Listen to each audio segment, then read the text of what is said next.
अगर स्कूल में अलग अलग बैकग्राउंड के बच्चे हों तो क्या होगा। हेलो, मेरा नाम है शुभम सेमवाल और मैं डाइट टिहरी में डीएलएड ट्रेनी हूँ। 9 फरवरी 2026 से हमारी 24 दिवसीय इंटर्नशिप की शुरुआत हुई, जिसमें हमें प्राथमिक विद्यालय में जाकर अवलोकन करना था। मुझे मिला राजकीय आदर्श विद्यालय नई टिहरी। विद्यालय की प्रार्थना सभा सुबह 9:45 से प्रारंभ होती है, तो सभी बच्चे और शिक्षक सुबह 9:30 पर स्कूल पहुंच जाते हैं। सबसे पहले गायत्री मंत्र, फिर प्रार्थना और समूह गान किया जाता है। इसके बाद प्रतिज्ञा, समाचार, सामान्य ज्ञान, कविता, कहानी और सुविचार जैसी एक्टिविटीज की जाती हैं।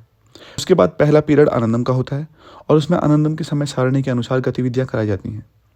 इस विद्यालय में हिंदू और मुस्लिम बच्चे पढ़ते हैं, जो कि गढ़वाली और नेपाली बैकग्राउंड से आते हैं। बच्चों को पढ़ाते समय मैंने पाया कि क्योंकि बच्चे अलग अलग बैकग्राउंड से आते हैं, तो जिन उदाहरणों को मैं उनके सामने प्रस्तुत कर रहा हूँ, वो कुछ उदाहरणों को समझ पा रहे हैं और कुछ उदाहरणों को नहीं समझ पा रहे हैं। जैसे गढ़वाली उदाहरणों को नेपाली बच्चे नहीं समझ पा रहे हैं, पर कुछ कुछ शब्द गढ़वाली और नेपाली में कॉमन होते हैं। क्योंकि बच्चों के घर में शिक्षा का माहौल नहीं है, इसलिए बच्चे पढ़ने में इतना ध्यान नहीं लगाते हैं।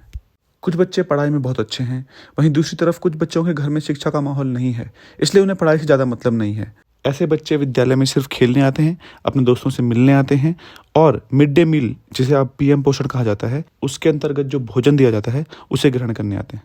जहाँ कुछ बच्चों की पढ़ाई पर पकड़ मजबूत है, वहीं कुछ बच्चों को बेसिक चीज़ें भी नहीं आती हैं, जैसे कि अक्षरों को पढ़ना, संख्याओं को समझना या जोड़ना घटाना। हमने बच्चों को इंग्लिश, हिंदी, मैथमेटिक्स, इन्वायरमेंट जैसे सब्जेक्ट्स पढ़ाए और आखिरी पीरियड में हमने उन्हें कभी खेल खिलाए, कभी गतिविधियां करवाई, कभी लेजियम सिखाया और कभी प्रार्थना और समूह गान सिखाए।